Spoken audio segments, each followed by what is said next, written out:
नमस्कार साथियों, science and coaching के यूट्यूब चैनल में एक बार आपका पुनः स्वागत है।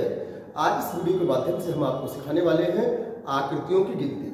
आजकल प्रतियोगी परीक्षाओं में आकृति गिनती से संबंधित प्रश्न पूछे जाते हैं, जिसमें कि कुछ आकृति घन या घनाव दिए होते हैं और आपसे पूछा जाता है कि निम्नलिखित आकृति में कितने घन हैं अथवा निम्नलिखित आकृति में कितने घनाव है।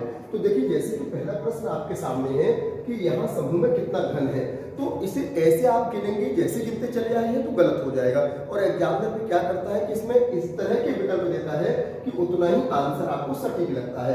तो इस प्रकार का जब भी प्रश्न आपके सामने आए तो उसको कैसे गिनना है, ये आज मैं आपको तरीका सिखा रहा हूँ। जब भी ऐसा प्रश्न आए तो पहले निचले स्तर से ऊपर के स्तर तक आप चलिए, और दो बातें बस ध्यान रखनी है कि कितने घन ऐसे हैं जो दिखाई दे रहे हैं और कितने घन ऐसे हैं जो छुपे हुए हैं। बस एक बात तो याद रखनी है। दूसरी बात हमेशा याद रखो कि अगर जैसे कोई घन ऊपर है, अब मान लो ये पेन है तो इसके नीचे कुछ तो होगा ना, तभी तो ये पेन ऊपर दिखाई दे रहा है, ये हवा में तो लटका नहीं होगा। बस यही दो ट्रिक जो होती हैं वो आकृति गिनने में काम आती है। जैसे अब देखिए आप 1 2 3 4, ये 4 घन आपको दिखाई दे रहे हैं निचले सतह पर सबसे आगे की ओर। अच्छा, इसके पीछे ये जो घन ऊपर की ओर है, क्या ये हवा में लटके होंगे? तो ये हवा में तो लटके नहीं होंगे, इन्हें भी नीचे की ओर घन होंगे, कुछ तो सपोर्ट होगी ना इनकी, तो इनकी सपोर्ट क्या होगी? घन ही होंगे जब घन दिए रखे हैं। तो आप देखिए 1 2 3 4 घन ये है, इसके पीछे 1 2 3, दूसरे किनारे पर 3 घन ये होंगे, इसके पीछे 1 2 घन ये होंगे, और इसके पीछे जो एक सबसे ऊपर है उसके नीचे भी घन होगा। तो इस प्रकार से 4 और 3 7 और 2 9 और 1 10, सबसे निचले स्तर में कितने घन हो जाएंगे? 10। अब 10 घन यहाँ है, 1 2 3 और 3 इसके पीछे, तो अर्थात दूसरे स्तर में कितने घन होंगे? 6। अब तीसरे स्तर पर 1 2 और 1 इसके नीचे 3, तो इस पर 3 घन होंगे, और सबसे ऊपर ये 1 घन होगा। तो बेटा 10 और 6 16 और 3 19 और 1 20, तो इस आकृति में कुल कितने घन होंगे? 20 घन होंगे। देखा, 10 सेकंड से पहले आंसर आ जाएगा, तरीका आपको बस आना चाहिए।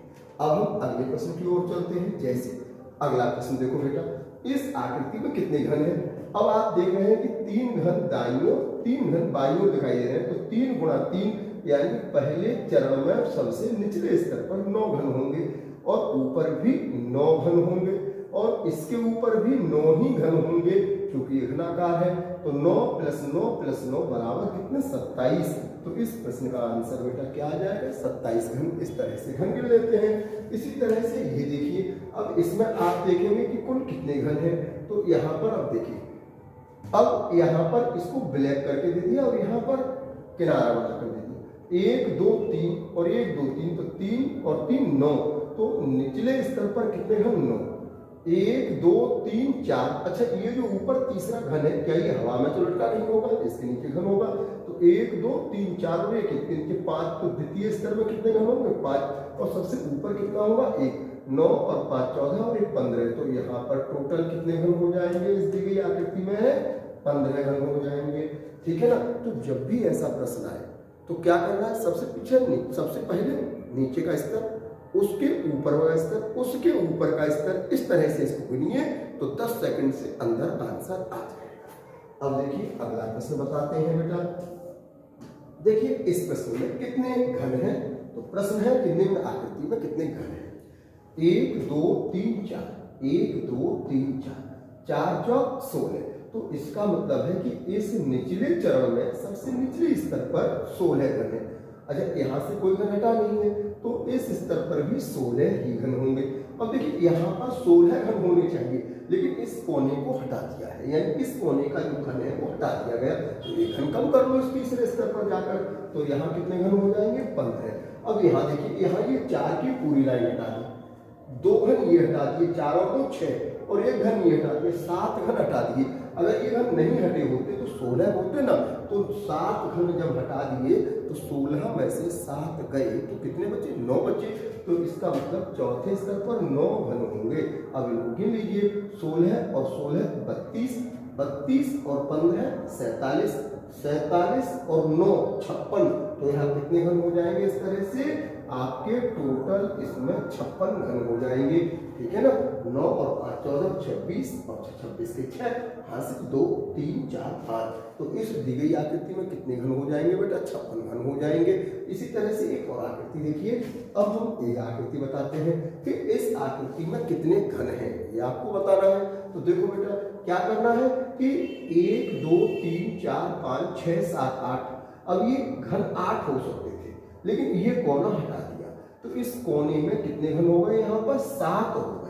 अच्छा, अब आप इस आकृति को देख रहे हैं तो देख रहे हैं कि जिस तरह से ये कॉर्नर बनाया है, उसी तरह से ये कॉर्नर बनाया है, उसी तरह से ये कॉर्नर बनाया है, और उसी तरह का पिछला कॉर्नर है। तो ये अनुमान लगाना होता है ना, रीजनिंग है, बुद्धि परीक्षण है, इसमें सूत्र नहीं लगते, दिमाग लगता है। तो 7 घन जब इस कॉर्नर पर है तो सभी कॉर्नर 4 कॉर्नर है, चारों कॉर्नर पर 7 घन होंगे। 7 + 7 + 7 + 7 बराबर 28। तो 7 घन इधर होंगे, 7 ही इधर होंगे, 7 ही इधर होंगे, तो ये 28 हो गए। अच्छा, यहाँ आप देख रहे हैं इस वाली पट्टी पर 2 घन यहाँ तक है और 1 ऊपर है, तो इसका मतलब है कि जो बीच में लाइन लगाई है इन्होंने, यहाँ 3 घन है, और ये 3 घन के क्या है? 4 चरण लगाए गए हैं। तो 3 × 4 12 है, तो 28 घन तो ये हो गए, और 12 घन ये हो गए, तो 28 + 12 बराबर कुल कितने घन हो जाएंगे बेटा? इसमें 40 घन हो जाएंगे। तो आप देख रहे हैं कि यहाँ पर कुल 40 घन हो जाएंगे। बताइए, क्लियर हो गया ना?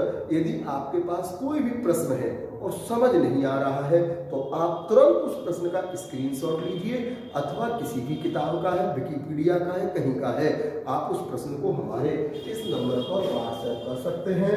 हम आपके प्रश्न का उत्तर देने का प्रयास करेंगे। और यदि आपको किसी भी प्रकार के शैक्षिक मार्गदर्शन की आवश्यकता है, शैक्षिक सलाह की आवश्यकता है, बिल्कुल आप बेझिझक निःशुल्क इस पर संपर्क कर सकते हैं। मैं आपकी समस्या का समाधान करने का प्रयास करूंगा। ओके, जय हिंद। पढ़ते रहिए, मेहनत करते रहिए, लक्ष्य कोई बड़ा नहीं, जीता वही लुटा।